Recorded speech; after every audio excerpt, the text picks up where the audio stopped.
Palabra y vida. Con el padre Manuel Horta, desde Sevilla.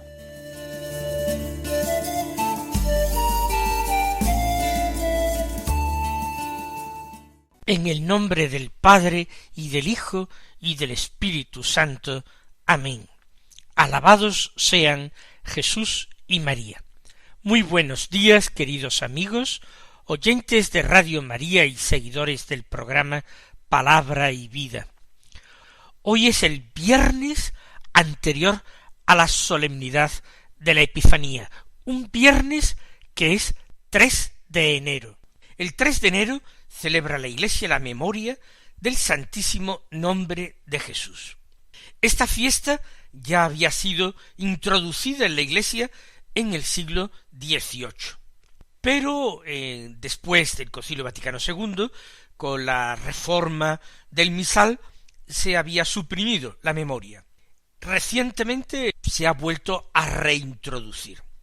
El nombre de Jesús. ¿Qué nos evoca el nombre de Jesús? En primer lugar, es un nombre que le fue revelado por ángeles a María en su anunciación y a José en sueños, cuando se le dijo: tú le pondrás por nombre Jesús. El nombre de Jesús significa Yahvé salva, es decir, Dios salva, y hace referencia a la misión que iba a tener el Señor. La salvación de Dios viene por la redención que obra Cristo, encarnándose y padeciendo por nosotros, muriendo en la cruz y resucitando. Todos los nombres bíblicos tienen un significado importante para cualificar la llamada que recibe aquel que tiene ese nombre. Recuerden cómo Jesús, por ejemplo, le cambió su nombre a Simón Barjoná, a quien le puso Pedro, que significa piedra, porque iba a ser la piedra fundacional de su iglesia, la roca firme que daría seguridad a sus hermanos, que los confirmaría en la fe. Pues bien, convenía que el Salvador de los hombres se llamara así Jesús, salvación de Dios, Yahvé salva. En los evangelios, Jesús nos dijo a sus apóstoles, y por tanto también nos lo dijo a cada uno de nosotros: todo lo que pidierais al Padre en mi nombre, os lo concederá. Y esto es muy importante. Jesús invita a tomar su nombre como un pasaporte para el corazón de Dios, algo que nos permite entrar directamente al corazón de Dios, porque por nuestros méritos nosotros no merecemos nada, pero si tomamos a Cristo, nuestro hermano, nuestro Redentor, por sus méritos, yo puedo merecerlo todo.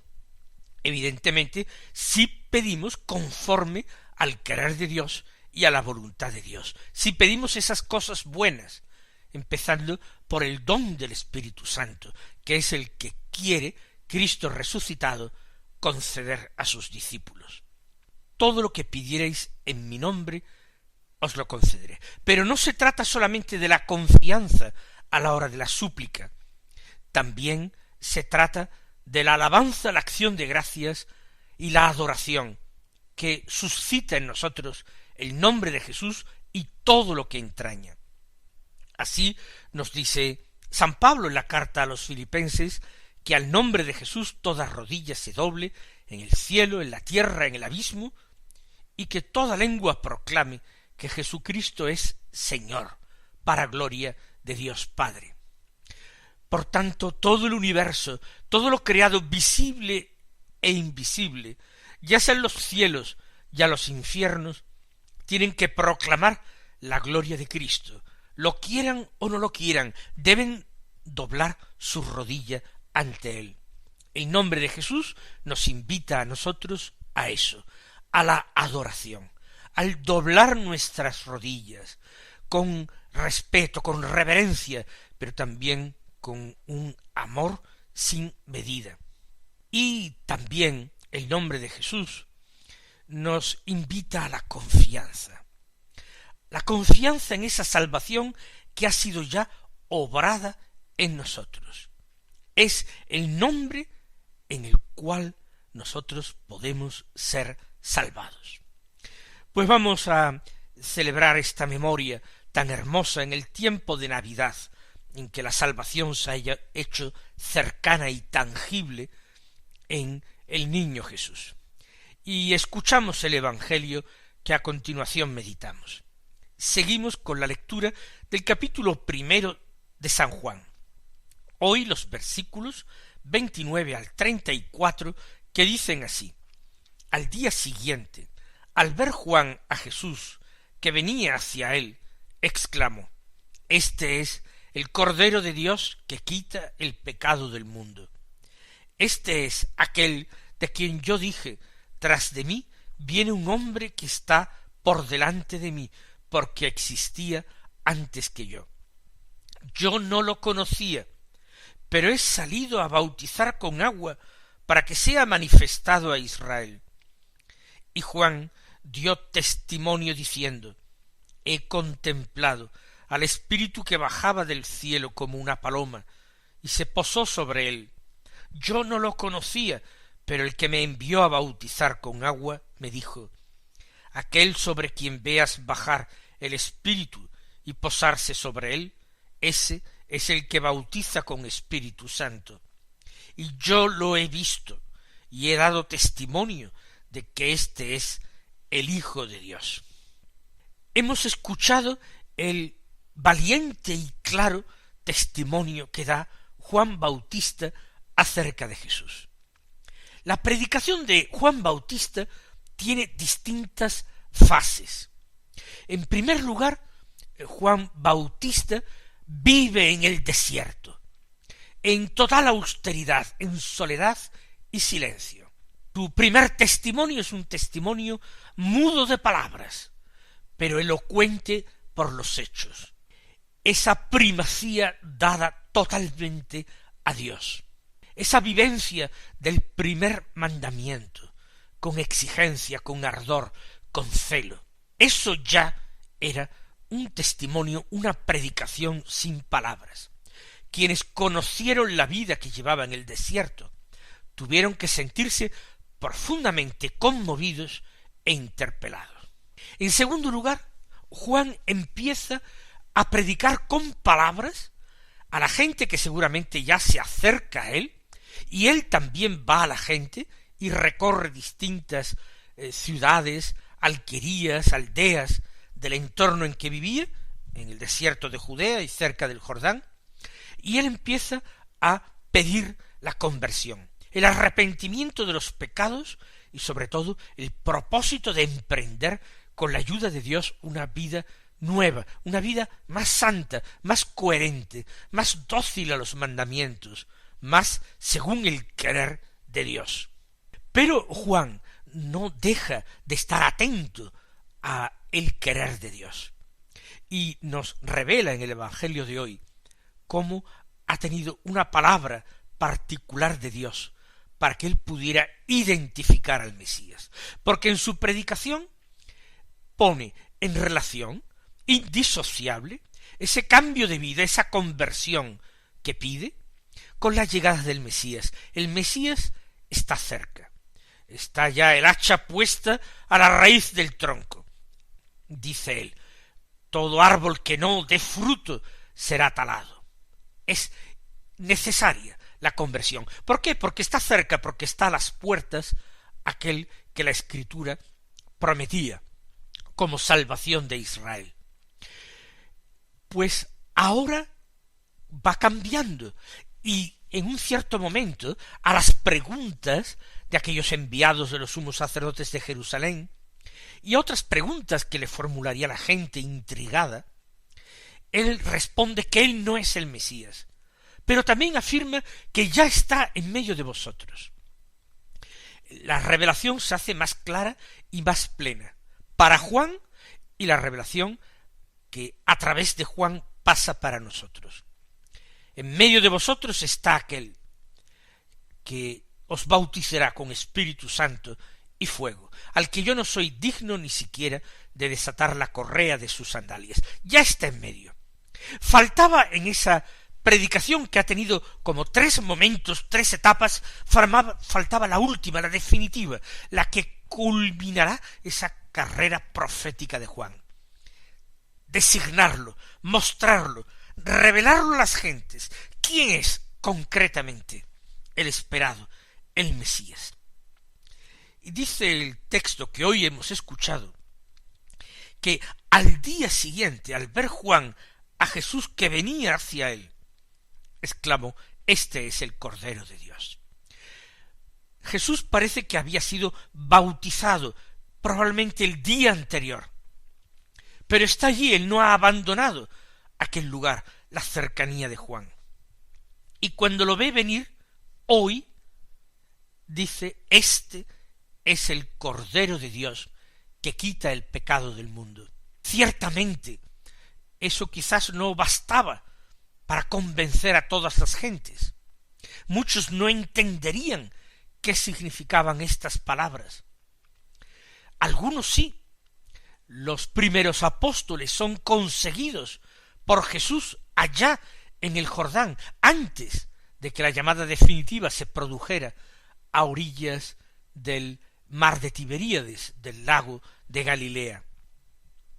Este es el Cordero de Dios.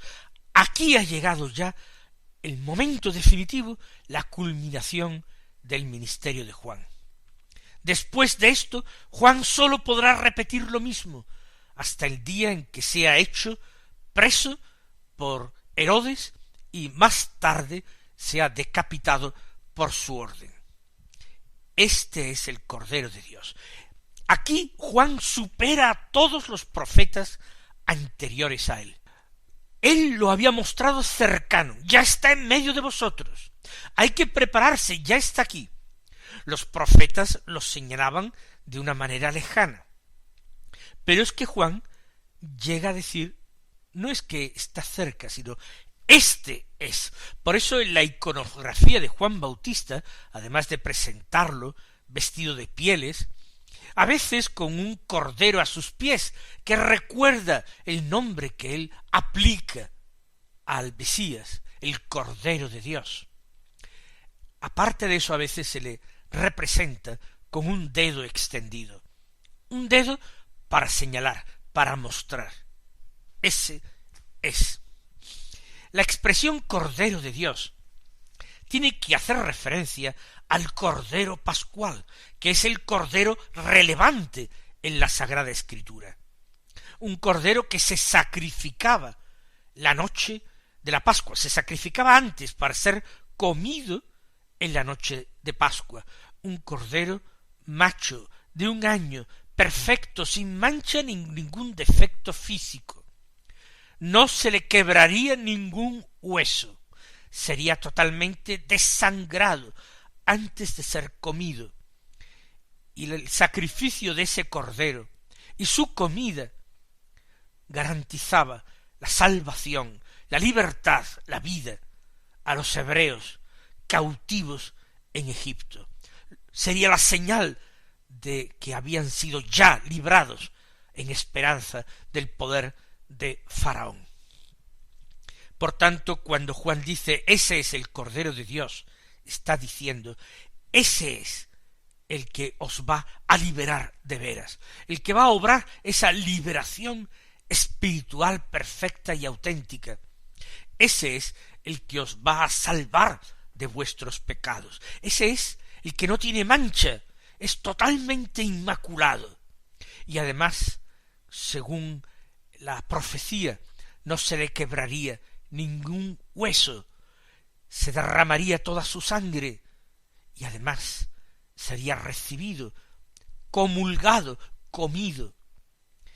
Pues así, y todo eso, dice Juan, es este el Cordero de Dios que quita el pecado del mundo. Todos los pecados del mundo, por grandes que sean, por repetidos que sean, da lo mismo la gravedad que tengan. Quien se acoge a la salvación de este Cordero está salvo para Dios, y se hace para Dios inmaculado y santo como Él es inmaculado y santo. Una grande luce viaggia nella storia e lungo gli anni ha vinto il buio facendosi memoria, illuminando la nostra vita, chiaro ci rivela che non si vive se non si cerca la verità.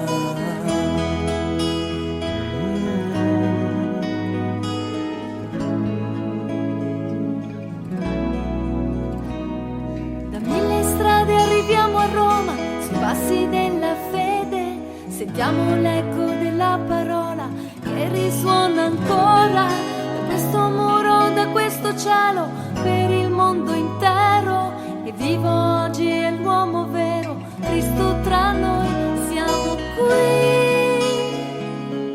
sotto la stessa luce, sotto la sua croce, cantando ad una voce. L'Emanuel, l'Emanuel, l'Emanuel,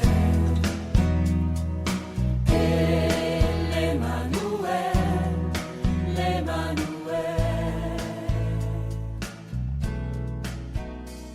The city which has poured out its lifeblood out of love. Continúa diciendo Juan: este es aquel de quien yo dije, tras de mí viene un hombre que está por delante de mí, porque existía antes que yo. ¿Ven ustedes? Es lo que yo decía. En la predicación de Juan Bautista hay distintas etapas. Yo lo dije en el pasado. Viene un hombre, viene el Mesías, existía antes que yo, está por delante de mí, viene.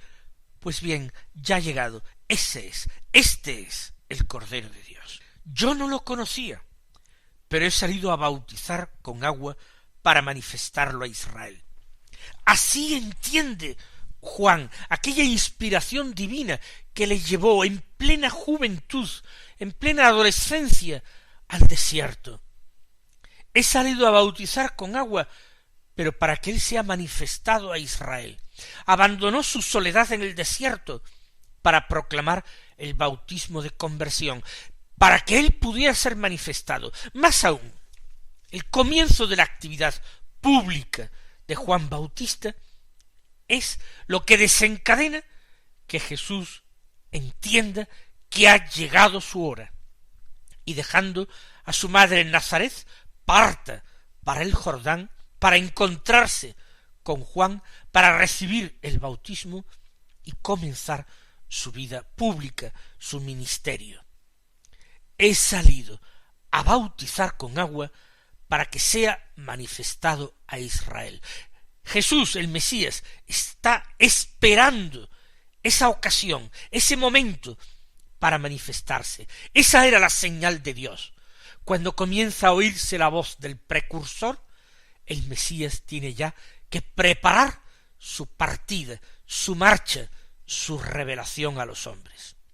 Y Juan dio testimonio diciendo: he contemplado al Espíritu que bajaba del cielo como una paloma y se posó sobre él. ¿En qué momento ha tenido Juan Bautista esta revelación que describe? Pues sin lugar a dudas, en el mismo momento en que bautizó a Jesús. Quizás Juan Bautista conozca a Jesús, pero quizás no era capaz incluso de reconocerlo como pariente suyo. Juan Bautista, que era algo mayor que Jesús, 6 meses mayor que Jesús, en plena adolescencia, abandona su casa para marcharse al desierto. Juan hasta ese momento había vivido con sus padres en Ain Karim. Jesús vivía, sin embargo, en Galilea, al norte, en Nazaret. ¿Se pudieron tratar algo? Puede ser que sólo de una manera superficial. Cuando con 12 años María y José bajaron al templo, llevando a Jesús a celebrar la Pascua, pasarían posiblemente por casa de Zacarías e Isabel para saludarlos. Quizás entonces se conocieron, pero Juan quizás no lo conocía en el momento de su bautismo, no conocía a su pariente. Por eso dice, yo no lo conocía. Yo no lo conocía, pero he salido a bautizar para que sea manifestado a Israel. Y ya hemos dicho que el testimonio de lo que él ve tuvo que tener lugar en el momento del bautismo. El Espíritu que baja del cielo como una paloma y se posa sobre Jesús. Como la paloma que desciende a su nido para habitar en él. El Espíritu Santo reposa en Jesús, vive en Jesús, habita perfectamente en Jesús. Yo no lo conocía, repite por segunda vez Juan, pero el que me envió a bautizar con agua me dijo. ¿Quién es el que le envió a bautizar con agua?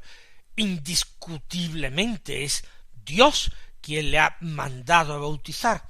Es Dios quien lo ha empujado a llevar esa vida tan extraordinaria, tan poco común que él ha abrazado.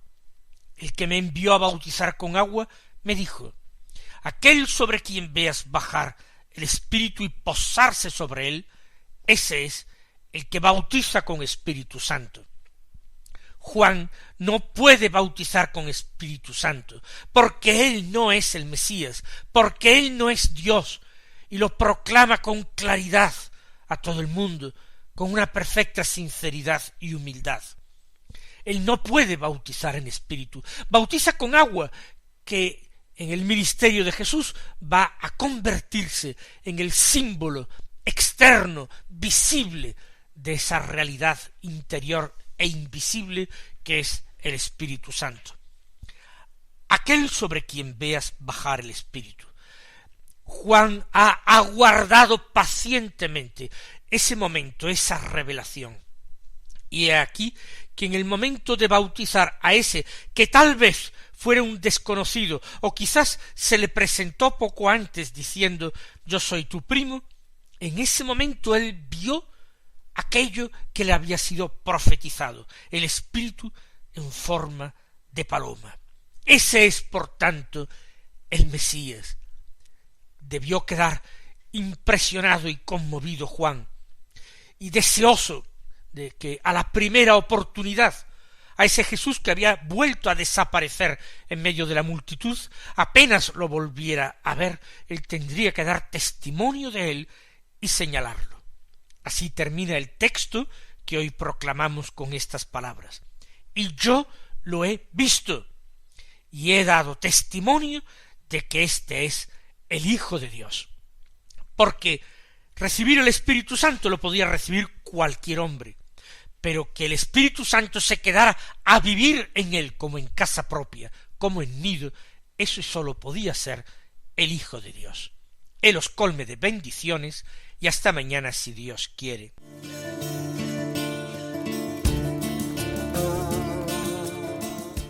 Han escuchado en Radio María Palabra y Vida,